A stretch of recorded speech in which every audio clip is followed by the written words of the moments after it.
whether it's 16 or 15, It's 16. It's still, may school of thought din na 15. Ay, naku, wala yung mga Because- 16. Nasa Constitution 16. So, Rally ng mga dilawan, pinklawan, mga komunistang grupo kagahapon, anak ng kagwang, maagang nalusaw. Iyan ang sinasabi natin, mga piking paninindigan at panawagan eh. Gustong mambodol pero hindi nakabodol. Vice President Inday Sara Duterte nakahanap naman ng bagong kakampi. At reporter na bias. Sunog kay Ma'am Malu Tikia. Alam niyo po, no, nakahiya sa mga reporter na ito eh. Imbis mag-i-interview ka sa inyong programa, at pag nag-interview ka, dapat respetuhin mo yung opinion ng inyong resource person. Kaso nga lang ang problema, dinidebate pa nila. Ang masaklap, yung resource person na in-interview nila, Suli Duterte, kaya sunog sila. Kung si Vice President Inday Sara Duterte nakahanap ng bagong kakampi, sa Hontivirus nakahanap naman ng bagong kaaway. Kinuyog ng mga gamers. Ayan na. Lalong matatalo si Hontivirus sa pangarap niyang maging Pangulo ng Republika ng Pilipinas. Puta, nadagdagan yung kaaway eh. Tayo nadagdagan yung kakampi. Sila nadagdagan din yung kaaway. Magandang tanghali po sa ating lahat. Pa-like po muna, pa-share, pa-subscribe, at pakipindot po ang inyong mga notification bell para lagi po kayong updated sa ating mga video. Okay, ito, unahin po muna natin itong tungkol sa rally kagahapon na maaga pong nalusaw. No? Kasi expected natin, may madarating na mga artista, di ba ho? May mga celebrity. Pero hindi ho sila nakabodol eh. Talagang hanggang alas 6 lang, pack up na sila. Nalusaw! Tang-inamin ninyo. Eh paano, pure anti-Duterte rally? Hindi man lang matawag na bangag resign eh. Tingnan mo, ito na po ang nangyayari kagahapon, oh. Ayan na, yung rally ng mga tanga. Mas marami pang mga kapulisan. Wala na. Paano na yan? Kawawang mga hinayupak. Wala yata, low budget rally ito. Yan ang napala. Maagang natunaw. Tingnan mo naman yung kuha ng drone. Diyos ko, Ginoo. Ano yan? Meeting sa Porok. Anti-Duterte na rally. Pure yan. Oh. Hindi para sa accountability kay Bangag. Mga Padre Damaso, mga hunghang kayo. Wala nang naniniwala sa kanila. Mga komunista na lang nagpapagamit eh. Oh, sa mga Padre Damaso, mga piking panawagan. Kaya yan ang resulta. Talagang lusaw. Ito, pakinggan natin itong, ito pa. Ang expected ni Padre Damaso, hindi nakuha. O, tingnan mo. Aminado rin, walang mag-attend eh. Magiging katulad o kasindani na dumalo sa trillion peso march noong Setyembre ang inaasang makikiisa sa White Ribbon March ngayong araw. Ayon kay Kinapawan Bishop Jose Colin Bagaforo, nasa 10,000 lamang ang inaasahan na dadalo sa pagtitipon ngayong araw. Pero paglilinaw nito, mahalaga ang White Ribbon March o pagkilos ngayong araw dahil simbolo ito na buhay ang pagkipaglaban ng taong bayan kontra korupsyon para hindi isipin ng mga nasa posisyon at kapangyarihan na nakalimot na ang tao. Patay na ang issue at di na nakikialam ang taong bayan. Kaya importante anya na tuloy-tuloy ang laban kontra korupsyon at dinastiya. Mali nga yung ipinaglalaban nyo, kaya ang resulta tunaw lusaw. Anti-Duterte lang kayong mga hunghang eh. Halata masyado. Huwag masyadong halata. Kaya walang nauto. BBM resign, hindi masabi. Di ba? Flood control, hindi masabi. Antivirus na resign, wala eh. Antivirus, tambaluslos. Katunog kasi, antivirus, tambaluslos. Nilangaw talaga sila literal, no? Hindi mo maintindihan bakit Inday Sara yung gustong pananagutin. Kalingkingan lang yung issue kay Inday Sara, o ito, yung walang utang na loob. Ito, putang ina, mga komunista. Si Franz Castro, bakit hindi pa to inaresto? Ito si Lisa Masa, walang utang na loob sa mga Duterte. Tingnan mo. Sino po ang mensahe ngayong araw na ito at ito ay lahat ng sangkot dapat managot.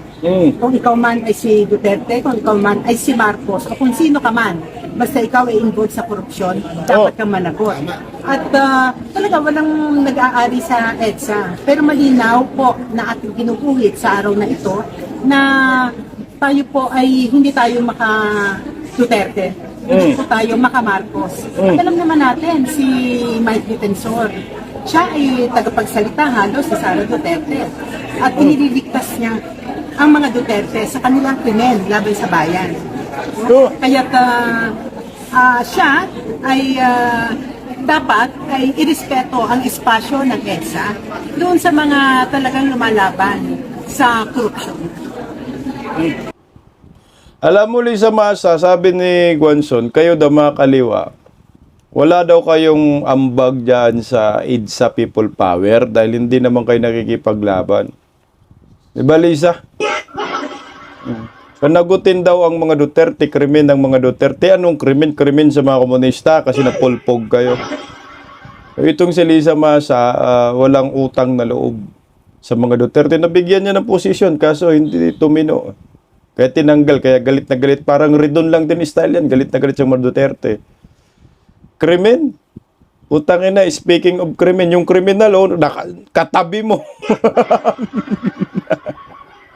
Franz Castro! Okay, anyway, talagang anti-Duterte rally yung kagahapon. Wala tayong magagawa. Pero ito naman, nakahanap po ng bagong kakampi. Makinig ka, Lisa Masa. Munti ka naman, Lisa Marcos. Makinig ka, Franz Castro, na convicted na malaya dito sa isang writer. Ito po yung writer, no? Bagong writer. Ayan, sabi ng writer, hindi pala bagong writer, bagong kakampi. Ayan. Makinig kayo. Lisa Marcos, siya po ay si Susit Toliro. Ang sabi niya, ito yung prawn feeds ngayon na kumakalat sa mga DDS FB feeds.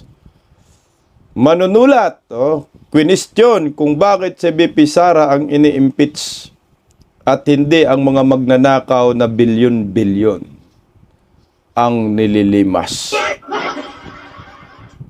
Nagtaka ang manunulat na si Susit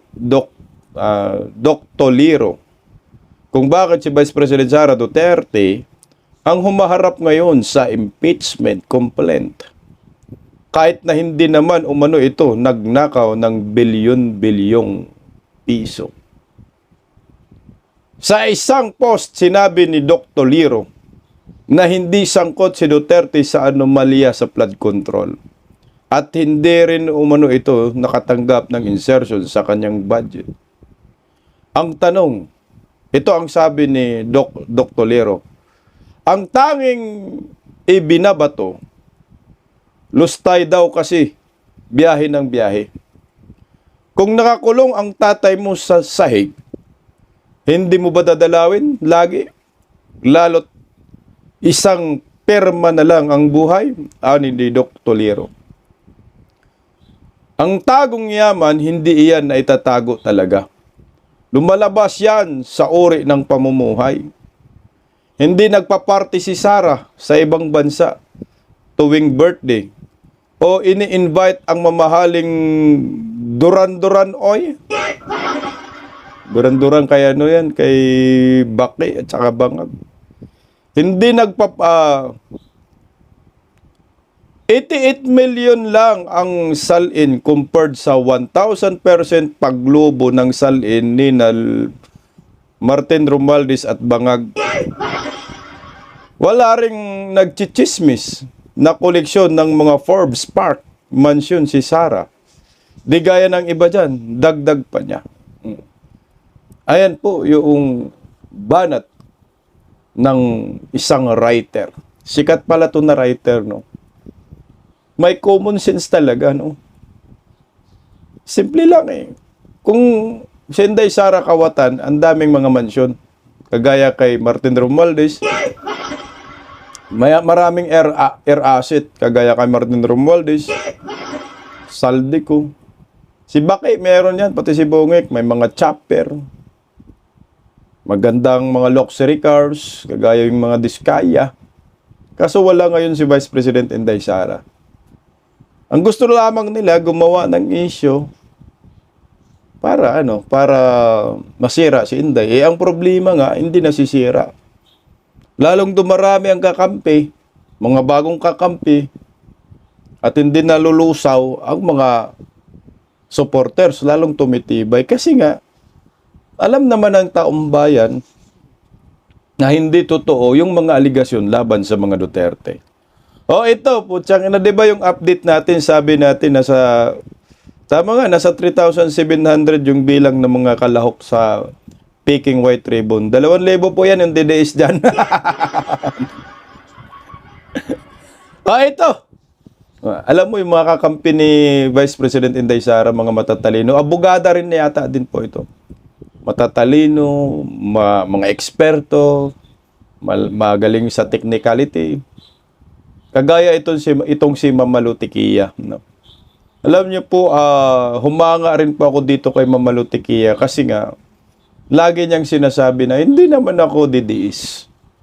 Nakakahiya po sa mga original na mga didiis na sasabihin kong didiis ako.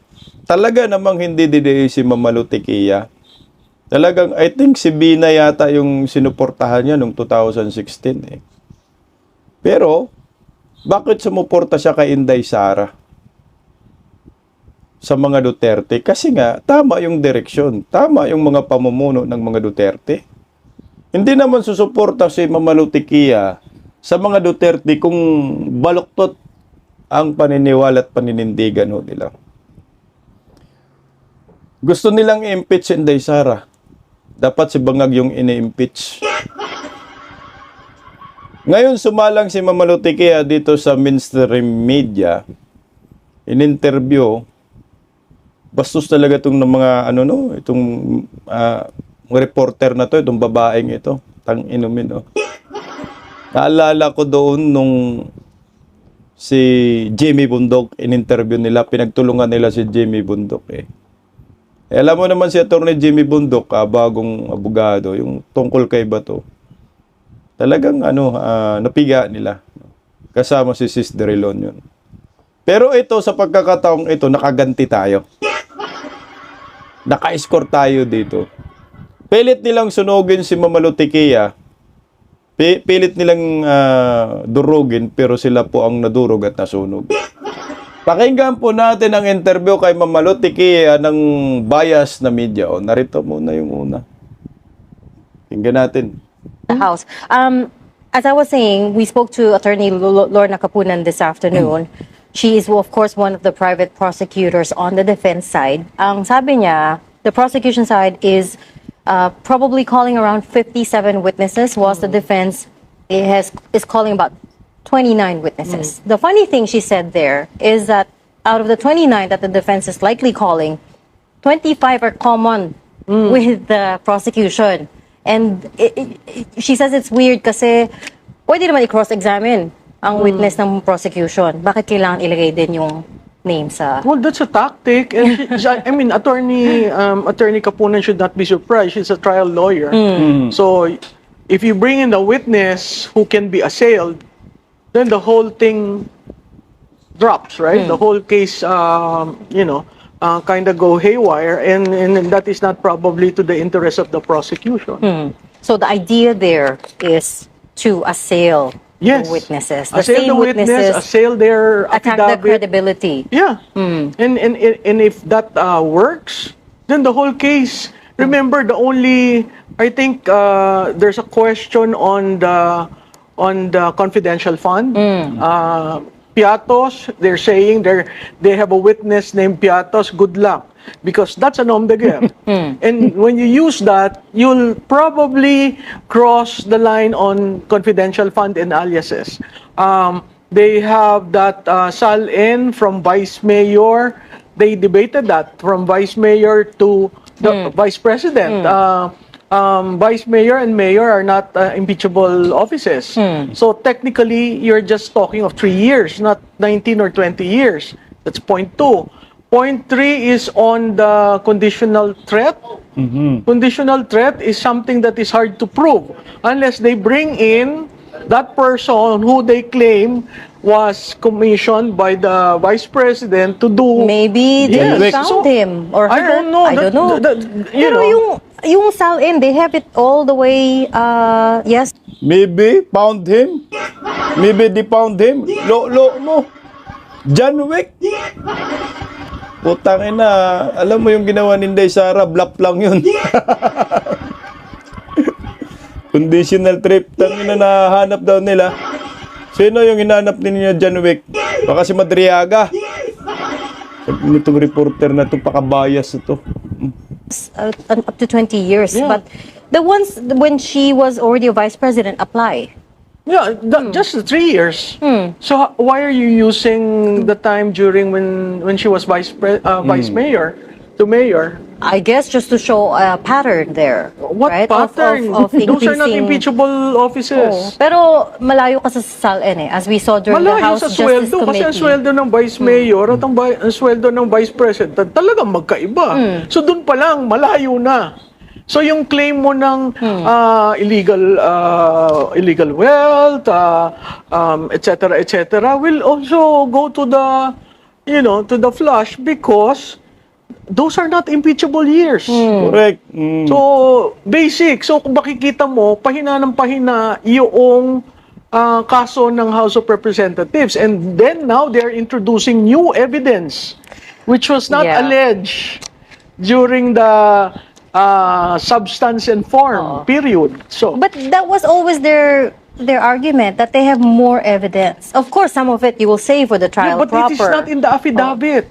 But it is enough. Kasi yung sa Justice Committee hearing, you were not looking for proof beyond reasonable doubt. It was a much lower Yeah, threshold, but that is right? not the role of the House of Representatives. Yeah. That's the role of the trial court. Correct. So, Ano, ma'am?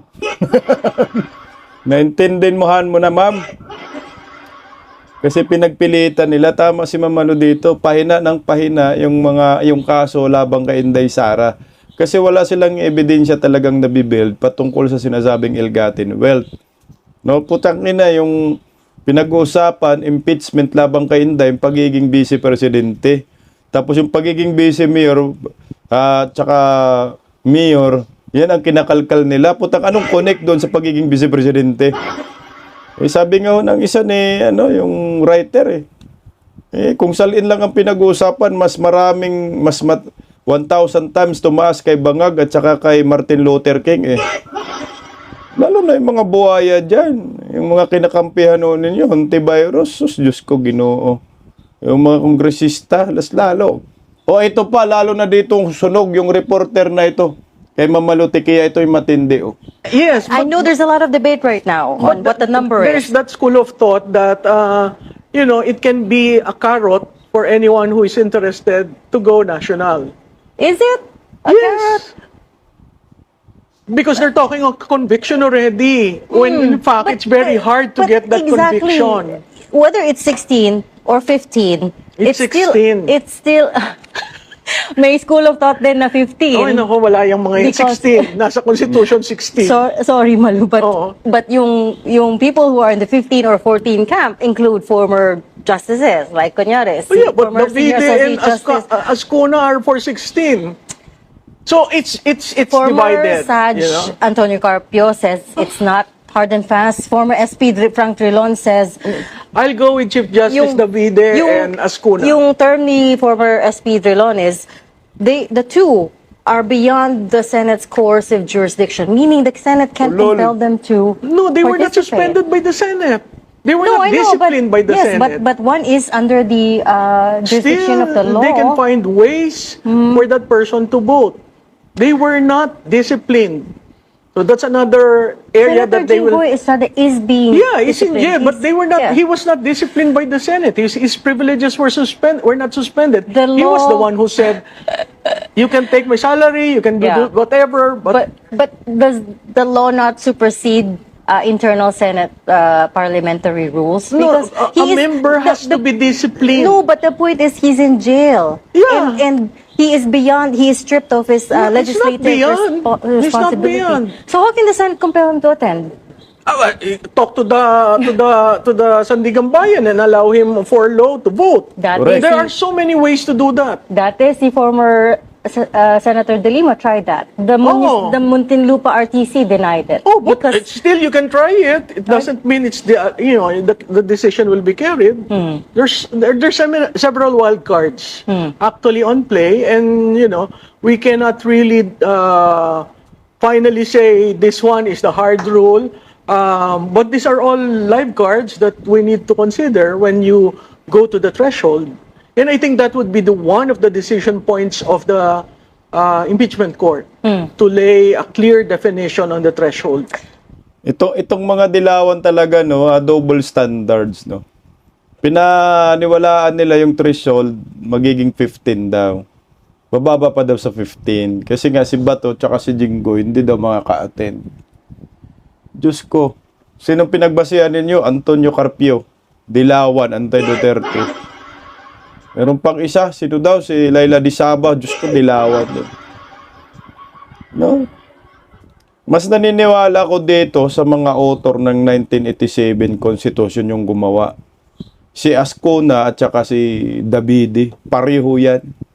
Yan ang paniwalaan natin. Hindi naman mga pro-Duterte ang mga yan, di ba? Si Davide noon, sinabi na 16 is 16. Hindi po pwedeng ganun. Yung sinasabi ninyong wala, beyond jurisdiction ng Senate, putang ina, nasa Pilipinas yan. Kasama pa rin, 24 pa rin ang pinag-uusapan. Kasi wala na silang magawa talaga. Si Inday Sara, zero conviction dyan sa impeachment. Siguradong mananalo sa pagkapangulo. Ang masaklap lamang dito sa mga mainstream media, imbis sila ang magpapakalat ng tamang impormasyon, lalo nilang ginawang komplikado ang mga impormasyon, pinagtatakpan nila. Pero anyway, wala naman silang magagawa. May mga political vlogger na ngayon. Pero yung threshold talaga, 16 talaga ho yan. O ayan, nasaksihan po ninyo kung paano nasunog itong reporter ng News 5. O ito, kung tayo ay nakahanap ng bagong kakampi, ito naman si Hontiveros, nakahanap ng bagong kaaway. Puta, kinuyog ng mga gamers, online gamers. Okay, pakinggan muna natin si Sir. Sir, banatan mo si Hontiveros, Sir. O, ito. Ang ina, ba't ganun? I'm taking a shit. Well, I was taking a shit, but I was doom scrolling. Tapos nakita ko sa DILG page that they are actually considering the possibility to ban video games. Ayun na naman sila eh. Every time a minor or a juvenile commits some kind of crime or violence, ano yung sisisihin nila? Video games. It's so fucking stupid. I can't believe I'm doing this. Usually, yung mga ganitong video, sila may mga kilala na kayong mga content creator gumagawa ng mga ganito eh. Yung mga video essay about certain issues. I didn't want to have to do this. Okay, natamad ako magawa ng ganito. But here I am. Guys, alam naman natin lahat, diba, that video game doesn't really cause violence. Okay? Kahit ano pang laruin nyo, hindi naman yan directly makaka-apekto sa mga gusto mong gawin. Okay? There's like a deeper freaking root that needs to be pulled out in order to find kung bakit gumawa ng karahasan ng isang bata or isang tao. Okay? Alam na natin yan. I'm not gonna explain that anymore. I'm gonna focus on roasting the freaking dumbass government for even considering this shit again. Ilang beses na nangyari ito, guys. This is not the first time that they considered banning a certain video games. Ay, naglaro kasi ng PUBG yan, ng GTA, ng Dota, Counter-Strike, Barbie, lahat. And then, wala nangyari. They weren't able to ban it kasi bobo nga sila. It's just so stupid that they're considering it again, that they're even saying this again. Bakit they don't learn. Wala sobrang mema na lang nila guys. They're just grasping for straws at this point because they never found a way to address this issue properly. Okay, when it comes to our children, yung mental health ng mga kabataan, ng mga adult, lahat. Mas gugustuhin pa nila isisi yung video games kasi ang dali-dali lang kasi yung ipinpoint doon kesa yung actual freaking root of the cause. And I'm pretty sure you know what the root of the cause is. Ang dami na nagsabi, dami na mga content creators and kung sino-sino pa nagsabi na nag-explain nun. And I'm not gonna explain that anymore. Okay, gasgas na gasgas ka. Pero sige, games. Guys, alam niyo naman siguro, may tried and tested na game na talagang nakaka-apekto sa livelihood, sa well-being ng hindi lang kabataan, but also just pretty much every single person in this freaking earth. And sobrang suki ng mga Pinoy dito. Alam niyo na yun. Lagi ako nagpo-post against doon. Online casinos. Panood niyo ba yung isang episode dun sa Teach You a Lesson? Ganun na ganun. If there was a game that ruins lives, ayun na yun. Ang dami ng sinira, ng hype, na scatter at online casinos na yan. Correct. But is it being banned? They tried. Pero ba't ang dami pa rin billboards dun sa EDSA? Ang dami pa rin, dude, last time na pumunta ako sa isang movie house or sa isang cinema, tangina, yun yung unang ads na nag-play. If the price is right, no? Kasi yung iba, hindi pagcore, regulated. Pero pag pagcore regulated yan, sige, go! Kahit kaano pa nila i-regulate yan, people are gonna find ways to get addicted to gambling. So bakit lagamak pa rin? Kasi it's a lucrative freaking business and kumikita rin yung gobyerno dyan. Kaya by the logic ng gobyerno, as long as kumikita sila sa isang bagay, kahit masama pa yun, sige lang, kabayos lang. Ang nakakatawa pa yung mga artista, mga content creators na nakikita mo sa mga billboard o yung mga nagpo-promote ng mga online casino platforms na yun, sila pa yung lalakas bang virtue signal ng mga pananindigan nila sa buhay? Tangina, ang mga ipokrito kayo! You guys are the last person that should say anything about life, okay? Kagaya ni Vice Ganda. Tuloy lang, sir. Oh. Bira. Okay. Alam niyo ba yung right message pero wrong messenger? Kanyo yun. Kaya huwag kayo maniniwala sa kahit anong sabihin ng mga taong gano'n kasi they don't even know kung ano talaga pinaninindigan nila. Tapos kadalasan puro AI pa yung ginagamit nila pang promote. Remember that other time na gusto nila i-ban yung Roblox pero gusto daw nila i-tax yung Roblox para may kitain sila. See, it's not about banning something. It's about how they can get rich from it. Take a look at the tobacco industry, okay? Mga sigarilyo, mga tobacco products, they're not banning that. Like, there's no actual health benefit to those products, but hey, hindi nila binaban yun kasi they're earning a lot of money from that. However, they will ban vapes. Okay? Anything that goes against the product of an oligarchy, tanggalin nila yan. Ang sa rason nila kasi hindi daw healthy yung vape. Putang ina, lalo na yung sigarilyo, di ba? Ano pa yung hindi nila binaban kasi kumikita sila? Movies, shows, like, dude, have you seen Coco Martin? The bro kills every fucking episode. Yan. Yung Batang Gap or kung ano yung ginagawa niya. Correct. Kaya may bago siya ngayon, he freaking bodied like 10, 15 people. Like, ano yun? Kids, adults, they watch that shit every day. So yun, i-ban na rin yun. Ban. Nasa banyo ako. Oh, shit. You know what they should ban? Something that actually ruined my life? Speaking from own experience, gacha games. Ban that. Ban the gacha. Some of you guys might be asking, Gloco, what if you ban guns? Like, honestly, that could help. You know, that could help lessen gun crime. But will it lessen crime itself? Probably not. But by all means, I don't care about guns that much. So if they do ban guns, then it doesn't really affect me. But it will definitely affect a lot of responsible gun owners and people just love their guns, I guess. If you ban a certain weapon, definitely there will be a drastic drop in cases using that certain weapon. But that's not gonna stop someone who has spiraled down to no return. You know what I mean? If someone has succumbed to despair and is hell-bent on killing someone, they're gonna find ways to like go through it. Kasi they just gotta do it. And that's something that our society, our government has failed to address properly. Like that factor right there. And I doubt it ever will be addressed properly with the current people who's running our fucking country. Like, you guys are smart. I'm pretty sure you know that our government is a fucking circus na mga puro pansarili lang na problema yung mga inaatupag nila. Not to mention the people supporting those people. Like, Jesus Christ. Akala ko malala na yung fandom ng mga anime peeps, pero hindi eh. Mas malala yung mga pagkakulto ng mga iniidolo nyo eh. Yung mga nasa top ng botohan. Kayo naglagay niyan. Ay, nako. Anyways, yun lang. Ayan, talagang magaling din tong mga online gamer, no? English spoken dollar. Kasi araw-araw sila nasa social media, naglalaro. Siguro makausap nila mga foreigner. Hanap buhay na rin yan eh, yung online gaming, no? Pero hindi rin naman hindi naman yan kagaya ng sugal, no? Gaya ng pinopromote ni Vice Ganda, Piolo Pascual, anak ng kamote. Online casino, scatter, pero ito, meron mga sports pa nga yan, di ba? Yung Mobile Legends, sports na rin yan. Tama dito si Sir eh, bakit si Coco Martin eh? Putangin na, marahas yung kanyang teleserye, bakit hindi nababan? O ngayon, lalong uminit noong bumanat si Hontivirus, pakinggan natin si Sir. Oh. Guys, tingnan nyo to. Look at that. Look at that. Oh my God. Nasa Senado na yung issue about banning video games, and now they're trying to summon the game developer ng Gorebox.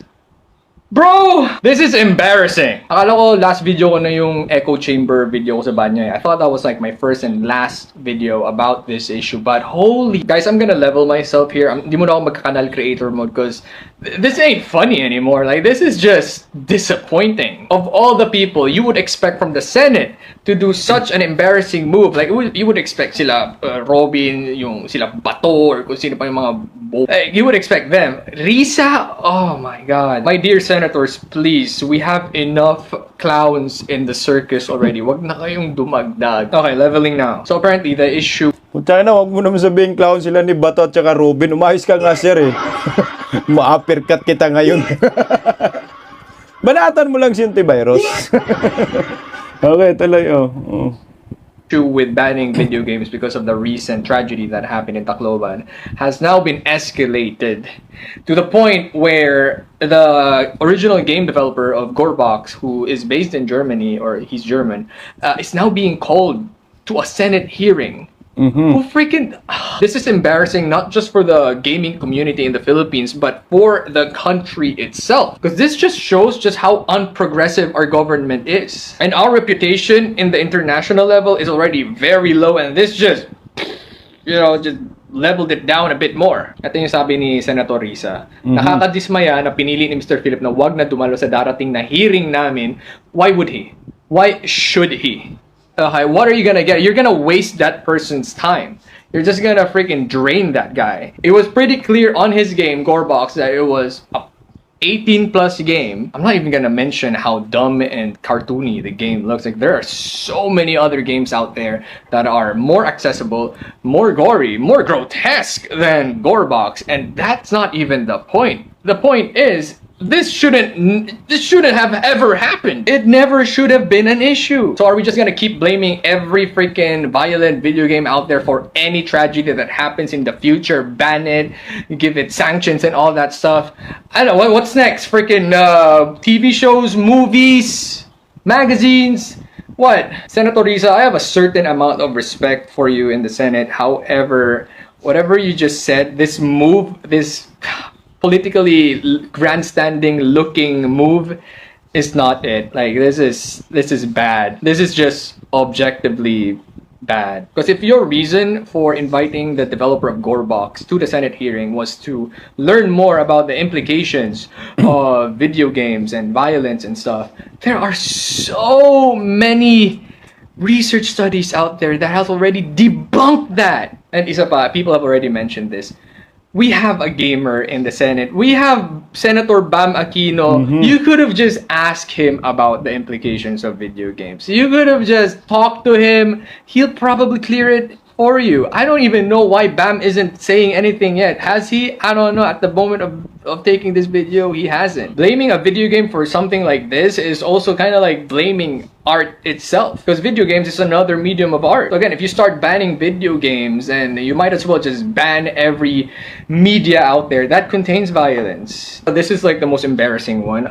Any developer or online company that wants to operate here, profit from Filipino users, and reach Filipino children must respect our laws and our institutions. This should be the bare minimum for them to do business here. Kung ayaw nilang kilalanin, mananagot sila.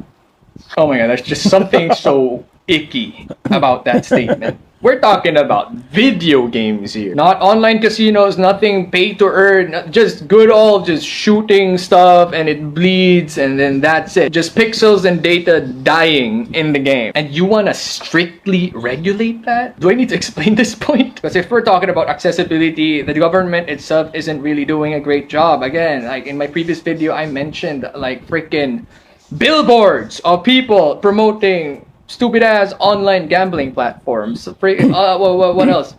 What else? Loaning apps. They're all hiding under the tagline that, you know, gamble responsibly or do this responsibly. This is for adults only. Ano, sapat na lang.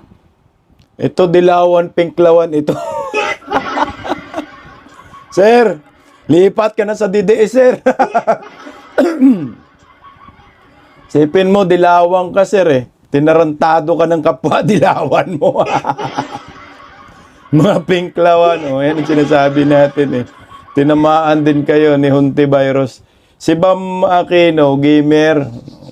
Tsaka nakita nga ho natin yung anak ni Bam Aquino, tinuturuan pa nga maglaro ng mga games.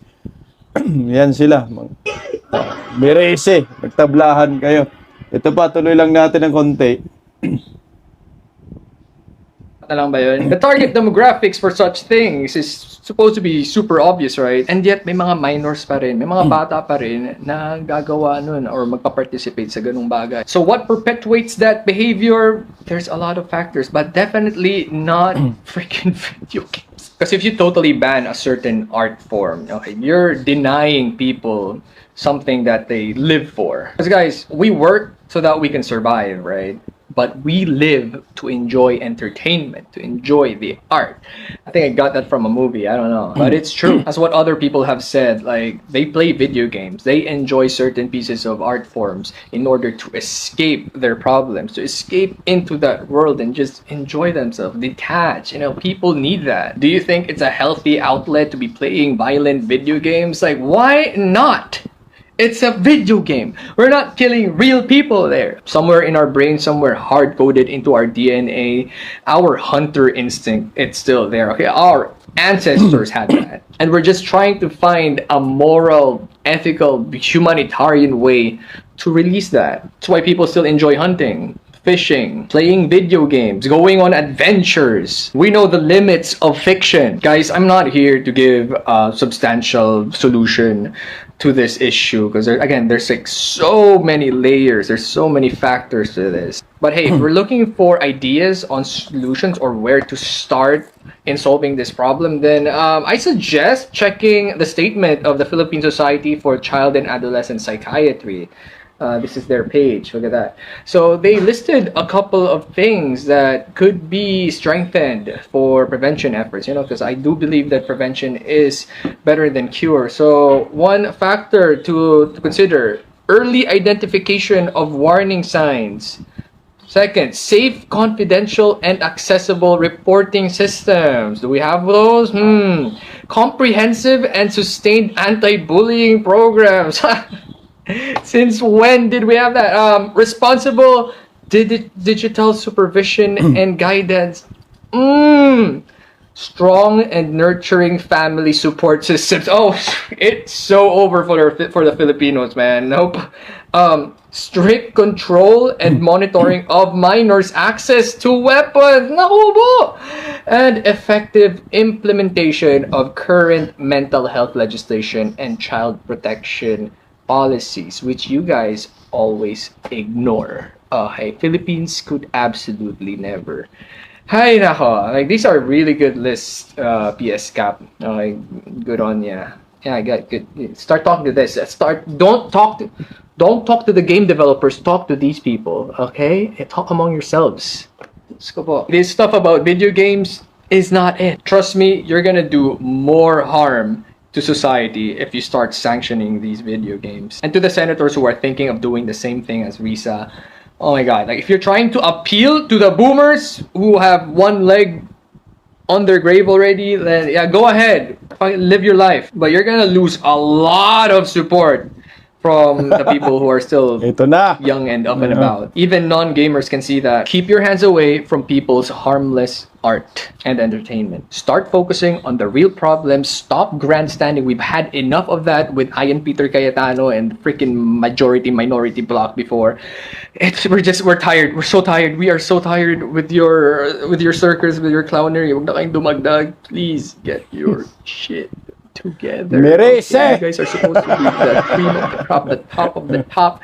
You know what I mean? How are you guys acting so damn stupid all the freaking time? Ay nako, nakapagod na. Don't make us lose whatever respect we have left to some of you guys there. Pagod na pagod ka na. You got this. Pagod ka na sa sinusuportahan yung mga baliko paninindigan. Ngayon, kinukutyan nyo si Robin, kinukutyan nyo si Bato, ngayon si Alan Peter Cayetano, o ngayon, tinabla kayo ng kakampi nyo. Ang comment ko dyan, merese. Alam mo, sir, no? Pumunta ka sa tamang daan, no? Tingnan mo, ikaw, ngangyak-ngyak ka. Huwag ka nang sumuporta sa mga dilawan. Panig ka sa mga DDS kasi nasa tamang landas kami. O tingnan mo, anong sinapit mo ngayon? Ginago ka ng sinusuportahan mo. Mangiyak-ngiyak ka. Pero yung kinukutya mo, Cayetano, Bato, Robin, hindi ka binigyan ng problema. Hindi ka sinaktan. Pero yung sinusuportahan mo, Hontiveros, sinaktan ka. Sayang yung katalinuhan mo, sir, kung hindi gamitin mo sa tama. Sumanib ka sa amin. At maninindigan tayo. Tama dun din siya na mabawasan yung suporta ni Risa Hontiveros. Mabawasan talaga. Kasi nasaktan man sila. Hanap buhay man yan.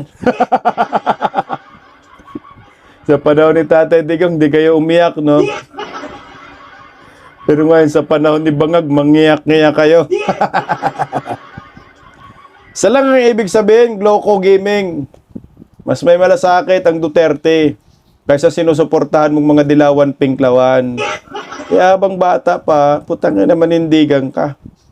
Tingnan mo ngayon kung sino may malasakit, mga Duterte. So ngayon, sino ang nagbibigay ng pasakit? Ayan, mga dilawan, Hontiveros, Marcos admin. Hindi ka na ganito sa Duterte admin, no? Ngayon, manghiyak-ngiyak ka. Wala, ang comment ko. Oh, merese. Yan, may bagong kalaban si Hontiveros. Pero hindi rin naman natin kakampi itong hinayupak na gamer na ito. Yan, pinklawan pa rin yan. Pero mag-isip kayo kung saan kayo pupunta. Pupunta ba kayo sa langit o papunta kayo sa impyerno? Paggising sa umaga, tanghali at gabi, nakikita ko ang post niya, ang hapdi. Paano nga ba to? Di ako makatanggi. Watch ko na lang at isipin ng mabuti. Disdak Pilipinas. Disdak, tinig ng katotohanan. Sa bawat vlog may laban sa kasinungalingan. Mulat ang mata, gising ang masa. Disdak Pilipinas, para sa bayan, gumigising sa diwa. Sa likod ng kamera, tapang ang dala, walang sinasanto kung mali ang gawa.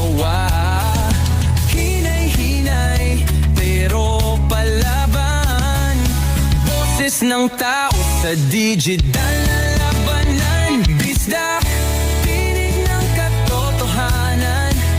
Sa bawat vlog may laban sa kasinungalingan.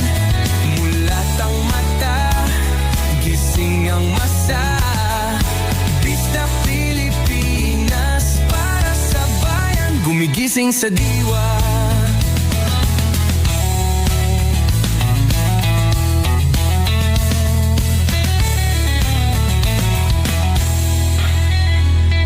Hindi artista, hindi politiko, pero ang katotohanan, sigaw niya ay buo. Sa YouTube o Facebook man siya makita, may aral ka pa rin, may uwi sa bawat salita. Bisdak, gising sa katotohanan. Di lang kwento, kundi panawagan. Sa bawat Pilipinong naghahanap ng liwanag.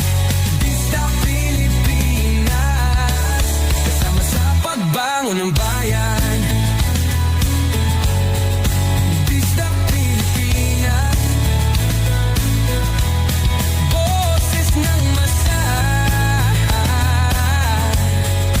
Gising ang diwa. Sa vlog mo, may pag-asa.